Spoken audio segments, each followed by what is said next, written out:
নমস্কার বন্ধুরা, তোমরা সবাই কেমন আছো? আশা করি সবাই ভালো আছো। আর আমিও খুব ভালো আছি। সকাল সকাল ঘুম থেকে উঠে বাড়ির কাজ সেরে স্নান করে নিলাম।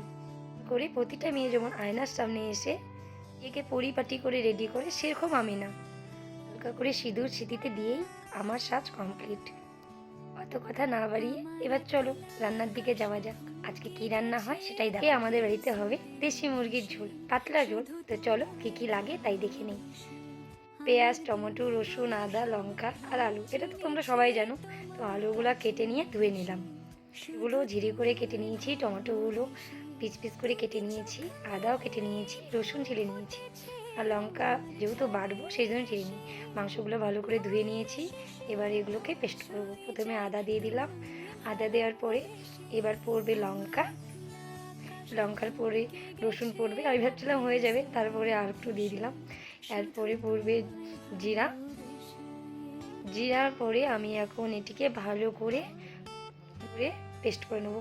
হ্যাঁ হ্যাঁ, হালকা একটু জলও দিতে হবে কিন্তু। এবার দেখো আমার পেস্ট কমপ্লিট। চলো এবার তাহলে ভাতটা বসিয়ে দিয়ে যাক। আমি ভালো করে চাল ধুয়ে ভাত বসিয়ে দিয়েছি। তো এবার ভাতটা হতে থাক, আর এই দিকে দেখে নিই কড়াইটা বসিয়ে দিয়েছে, মানে আমি রান্না করিনি, আমার মা রান্না করেছে। তো কড়াইটা বসিয়ে দিয়েছে। প্রথমে গরম তেল দিয়ে দিল। তেল দেওয়ার পরে কড়াইটা হোক গরম, তারপরে তো দেবো আলু। চলে এলো, আলুটা ভাজা হতে থাক। চলো এইদিকে একটু গল্প করে নিই। ফার্স্ট টাইম আমি ব্লগ ছাড়ছি, জানি না কেমন হবে। গলা তো তোমরা শুনছোই কি বাজে, তাই না? একটু ম্যানেজ করে নিও বন্ধুরা, ঠিক আছে? এবার চলো দেখে নিই। আলুতে পড়ে গেলেও লবণ আর হলুদ। আলুটা লবণ আর হলুদ দিয়ে ভাজলে পরে আলুটার কালার খুব সুন্দর হয়। এবার আলুটাকে লাল লাল করে ভেজে বাটিতে তুলে রাখবে মা। আচ্ছা তোমরা, আলু ভাজা কমপ্লিট, বাটিতে তোলা হচ্ছে। ওই আলু ভাজা তেলের মধ্যেই দিয়ে দিবে আর একটু তেল। তেলেই দিয়ে দিবে তেজপাতা আর শুকনো লঙ্কা। তেজপাতা শুকনো লঙ্কা দেওয়ার পরে একটু নেড়ে চেড়ে ওর মধ্যে দিয়ে দিবে পেঁয়াজ। পেঁয়াজটা ভাজতে থাকে। এবার দেখো কি কালার আসে পেঁয়াজটাতে, তাহলেই না বুঝবে মাংসটা কেমন হবে। তো স্কিপ না করে পুরো ভিডিওটা দেখতে থাকো বন্ধুরা। এবার হালকা লাল করে ভেজে নিয়েছে। এইটা একটু হালকা করে নেড়ে এর মধ্যে দিয়ে দেবে মশলা। মশলা দিয়ে দেওয়ার পরে মশলার যে ধোয়া জলটা হয় সেটাও দিয়ে দিল। এরপরে এটাকে ভালো করে নাড়াচাড়া করে নেবে, হালকা কষিয়ে এর মধ্যে এখন দিয়ে দেবে মাংসটা।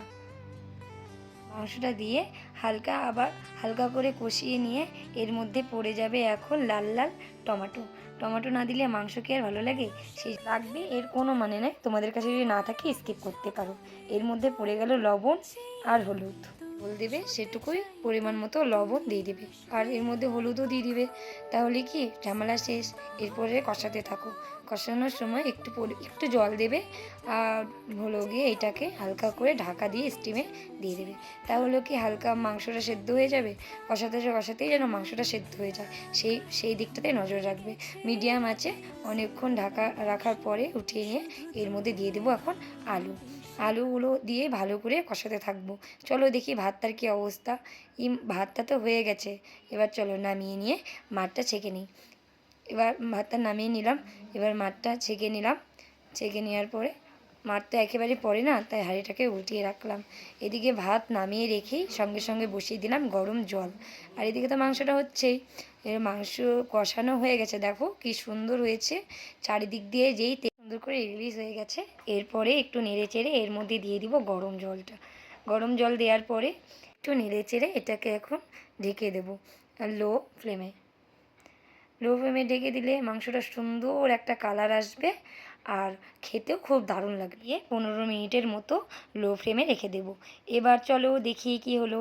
মাংস আমাদের রেডি। হালকা করে গরম মশলা গুঁড়ো ছড়িয়ে দিলেই লাল লাল ঝাল ঝাল দেশি মুরগির ঝোল রেডি।